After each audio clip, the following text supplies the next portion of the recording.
નમસ્કાર મિત્રો, તમે બધા લોકોએ જોયું હશે, યુટ્યુબના માધ્યમથી પણ જોયું હશે,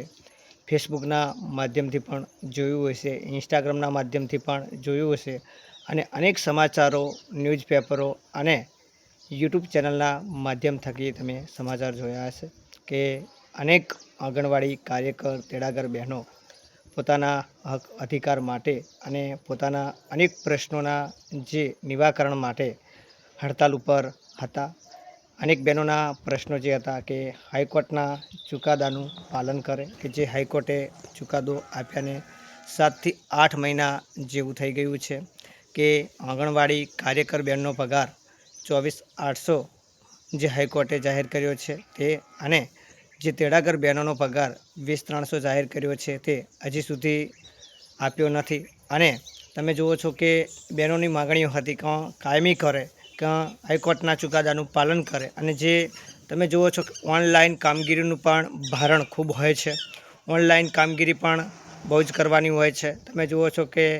અલગ અલગ પ્રકારની એપ્લિકેશનો પણ ખૂબ બધી છે જેની અંદર બહેનોને રહીને કામ કરવાનું હોય છે,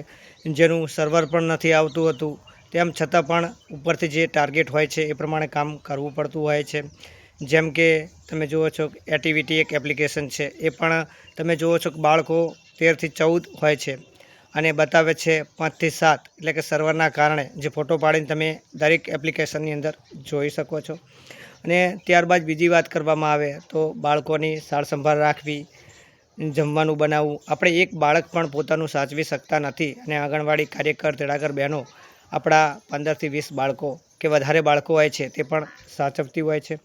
અને સરકાર દ્વારા અનેક પ્રકારની જાહેરાતો કરવામાં આવતી હોય છે કે અમે બહેનોને રોજગારી આપીએ છીએ, બહેનોને વેતન આપીએ છીએ, પણ તમે વેતનની અંદર પણ જુઓ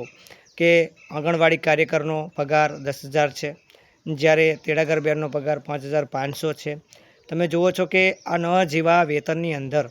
તમારું ઘરનું ગુજરાન ચલાવવું કેટલું મુશ્કેલ હોય છે, દરેક લોકોને ખ્યાલ હશે। તમે જુઓ છો કે જે સરકારી કર્મચારીઓ છે તેમનું વેતન કેટલું છે, તેની સરખામણીએ બહેનોનું વેતન બહુ જ ઓછું છે। જેમ કે સરકારી કર્મચારીઓને તો દિવાળી વેકેશન મળતું હોય છે, ઉનાળુ વેકેશન મળતું હોય છે, હોળી, ધૂળેટી, રક્ષાબંધન જેવી અનેક રજાઓ પણ વધારે મળતી હોય છે, ત્યારે બહેનોને તો ફક્ત 1 કે 2 દિવસની જ રજા હોય છે, ઉનાળુ વેકેશનમાં પણ ચાલુ હોય છે, સદાંતર આંગણવાડી ચાલુ જ રાખવાના હોય છે। તેમ છતાં પણ સરકાર 5 દિવસ હડતાલ કરવા છતાં પણ સરકારના પેટના પાણી પણ ડગતું નથી અને ફક્ત મીડિયા સમક્ષ કે કોઈ કાર્યક્રમ હોય ત્યારે મહિલા સશક્તિકરણની વાતો બહુ કરતા હોય છે, મહિલાને રોજગારીની વાતો કરતા હોય છે, પણ જ્યારે બહેનોએ હડતાલ કરી, ધરણા કર્યા, નારાબાજી કરી, પોતાના અધિકારો માગ્યા, પોતાની માગ કરી, તેમ છતાં સરકારશ્રીના પેટનું હજી સુધી પાણી નથી ડગતું, ત્યારે સવાલ થાય છે કે સરકારને નારી તું નારાયણી ના કહેવી જોઈએ, નારી શક્તિ જિંદાબાદના નારા ના લગાવવા જોઈએ। કેમ કે જ્યારે જે મહિલાઓ માટે તમે અધિકાર માટે કાંઈ કરી શકતા નથી, મહિલાને રોજગારી નથી આપી શકતા, મહિલાનું ભારણ દૂર નથી કરી શકતા, તો તમારો કોઈ અધિકાર નથી કે નારી શક્તિ જિંદાબાદ, નારી તું નારાયણી। તમે જુઓ છો કે મહિલા પોતાના અધિકાર માટે કેટલા બધા પ્રયત્નો કરી રહ્યા છે અને બાળકોના હિત માટે તેમણે પોતાનું જે હડતાલ હતી તે પણ સમેટી લીધી અને બાળકો જે કે આવતા હોય છે તે પણ જે આવતા હતા અને એમને અનાજ પુરવઠો કે જે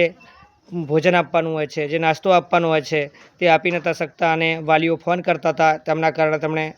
હડતાલ પણ સમેટી અને હાજર થઈ ગયા છે। પણ હવે સરકાર સમક્ષ અને આઈસીડી વિભાગની અંદર તેમણે આવેદનપત્ર પણ આપ્યું છે કે અમે હાજર થઈ ગયા છીએ અને અમારી હડતાલ સમેટી લીધી છે, પણ ફક્ત એમણે એક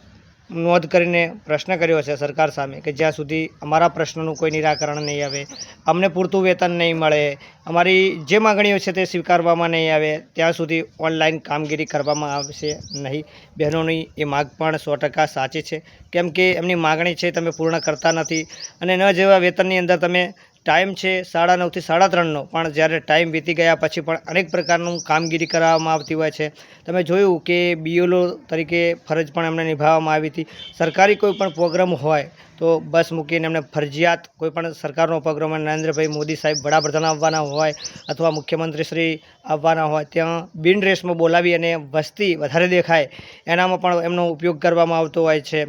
જ્યારે બહેનોને વધારાની કામગીરી આપવામાં આવતી હોય છે તેમ છતાં બહેનો કરવા માટે તૈયાર હોય છે, પણ એ પ્રમાણે વેતન હોય તો બહેનો પોતાની કામગીરી કરવા માટે તૈયાર થાય. ન જેવા વેતનની અંદર તમે 24 કલાક કામગીરી કરાવો છો તે યોગ્ય નથી. એટલા માટે હું સરકાર સામે બહેનોનો આ મુદ્દો મૂકું છું. અને તો વિડીયોને વધુમાં વધુ શેર કરજો, લાઇક કરજો, કોમેન્ટ કરજો અને તમામ લોકો પોતાના ખુદના પ્રતિભાવ ચોક્કસ જણાવજો તેવી આશા રાખું છું. જય હિન્દ, જય ભારત, જય સંવિધાન.